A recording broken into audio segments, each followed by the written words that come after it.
vous êtes là parce que vous êtes désormais un défenseur du président Biya et même de la Fédération camerounaise de football.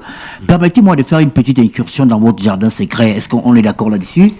Il y a une vidéo qui a fuité sur la toile il n'y a pas longtemps. On vous voit en posture, je ne vais pas dire de Francis Ngannou. On fait d'ailleurs un clin d'œil à Francis Ngannou qui traverse un moment un peu difficile en ce moment. Qu'est-ce qui s'est passé? La vidéo, elle a été tournée quand? Dans quel contexte? De quoi s'agit-il exactement? Bon, sur le cas de la vidéo, je vais revenir dessus, même s'il est clair que je n'ai pas souhaité m'étendre sur ce sujet qui est douloureux quand même, parce que je dois le reconnaître. Douloureux pourquoi?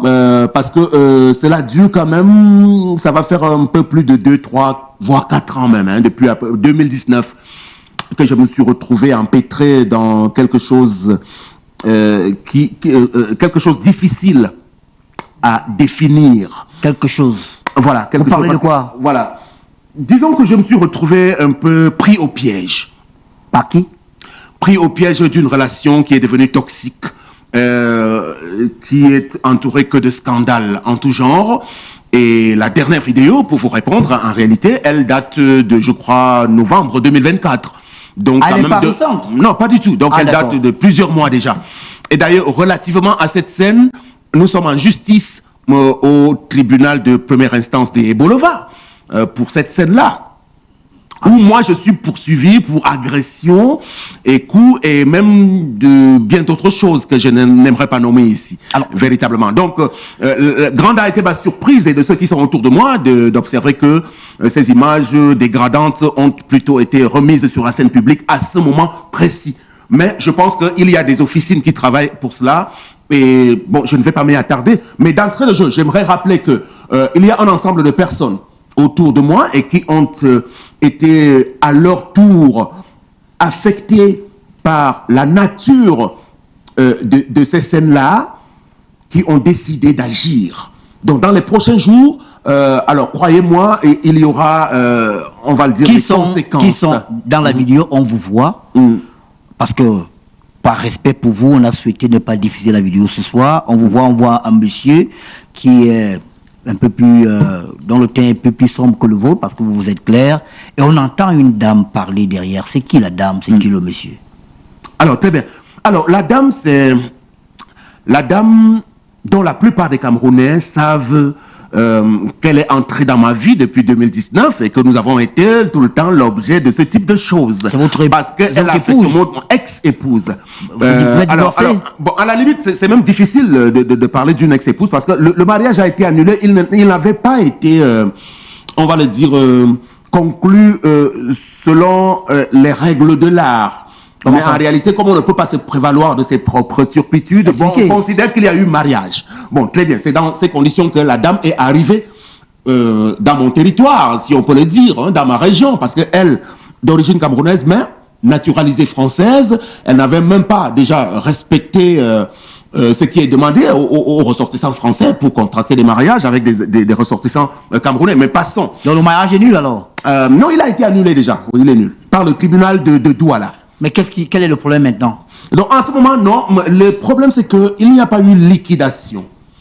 Parce que quand on annule, parce qu'on parle de nullité de l'acte de mariage, donc ce n'est pas un divorce. Ouais. Et en l'absence de liquidation, le droit positif camerounais emporte quelques vides juridiques à ce niveau-là. Donc dans ce genre de cas, on dit que seuls des enfants, s'il y a eu des enfants, qui peuvent bénéficier de ce qu'on appelle en droit la putativité. Et malheureusement, ou alors heureusement, il n'y a pas eu d'enfants. Et donc, il reste quoi? Pas grand-chose d'ailleurs, qu'on peut considérer comme bien commun, parce que c'était un acte de mariage signé avec le régime de monogamie bien commun. La scène qu'on voit, elle se passe où?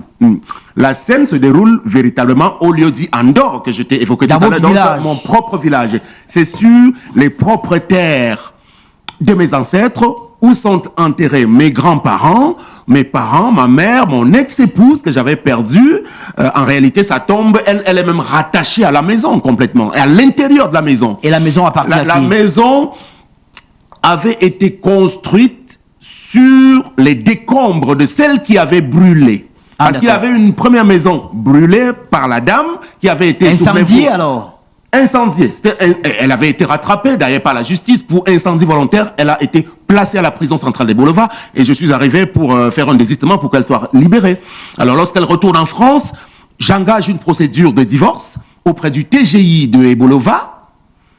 Et c'est à ce niveau qu'elle intervient de nouveau pour dire attention, il ne faut pas divorcer, permets-moi de réparer les torts. Il y a eu beaucoup d'intermédiaires. Il y a quelqu'un que je peux citer parce qu'on est à la télévision, J. Rémy Ngono, qui est notre ami commun, qui m'avait appelé à l'époque. Votre ami commun, votre ami pour notre ami commun entre elle et moi. Ah d'accord, okay. Voilà, c'est ça. Okay. Qui m'avait demandé complètement de baisser la garde et d'accepter que la dame revienne dans ma vie parce que mes enfants et moi n'étions plus disposés à rentrer dans cet engrenage. Donc, Rémy Ngono était l'une des personnes qui m'avait convaincu et quelques autres personnes au village pour qu'on puisse rafistoler un peu le couple qui avait volé en éclats. C'est comme ça qu'on a choisi de remettre cette maison sur pied. Donc aujourd'hui, elle revient en estimant que... Si je comprends bien, la maison était comme une sorte de dédommagement de la première maison qui a été incendiée, brûlée par la dame. Exactement. Selon vous, vous êtes responsable de vos propos, bien sûr. Voilà, c'est ça. Et maintenant, pourquoi est-ce qu'elle vous refuse l'accès à la maison? Tout à fait, parce qu'aujourd'hui, c'est trop compliqué. On peut y passer toute la soirée. Bon, moi, je compte sur vous. Dans 2 minutes, on sera sorti. Voilà, c'est ça. Alors, donc, votre maison a été incendiée. Vous avez fait interpeller votre ex-épouse. Elle vous dit, je reconstruis notre maison. Mais aujourd'hui, elle vous refuse l'accès à cette même maison. C'est bien ça? C'est à peu près cela, si vous voulez caricaturer. Mais en réalité, la maison a été bâtie sous mon propre contrôle. Elle n'a jamais été là quand on construisait la maison. Elle était en France. Elle faisait parvenir ses parts de contribution. Et ça, je l'ai dit aux autorités. J'ai reconnu que sur ce bien-là, Dame Ngontamak a bel et bien contribué à la construction de cette maison. Ça, ce n'est pas lui qui a construit la maison? Pas complètement. Ah d'accord. Voilà, mais je supervisais entièrement jusqu'à la pose de la toiture. Mais de toutes les façons, Ernest Obama, dites-moi, comment est-ce qu'on peut regarder ce qui se déroule là-bas et ne pas être véritablement estomaqué? Un mariage est annulé avec les conséquences qu'on sait. Vous revenez sur cette terre-là alors que vous avez passé le temps vous-même à vous plaindre de ce que le monsieur, c'est le diable en personne. Que revenez-vous chercher sur la terre du diable? Mais c'est là toute la question. Alors aujourd'hui, vous avez rappelé que je défends la République. Et les principes républicains, il va bien falloir que dans un nouveau Cameroun, beaucoup d'efforts soient faits pour qu'on rétablisse la règle de droit, la norme, qui est bafoué aujourd'hui complètement. D'accord. Parce que dans cette histoire, je termine peut-être par là, le personnage sème la zizanie, dicte sa loi dans le département de l'Anguilla. J'aurais pu venir vous présenter la batterie de choses en termes de documents que je détiens en interpellant le sous-préfet, le préfet, le gouverneur de la région. Alors la dernière lettre sur ce coup émane du gouverneur de la région sur une énième requête que je lui ai adressée, à la suite de laquelle il interpelle le préfet de l'Anguilla, M. Richard Tamlikin, pour lui demander de se prononcer sur ce litige. Parce qu'on parle d'un litige foncier.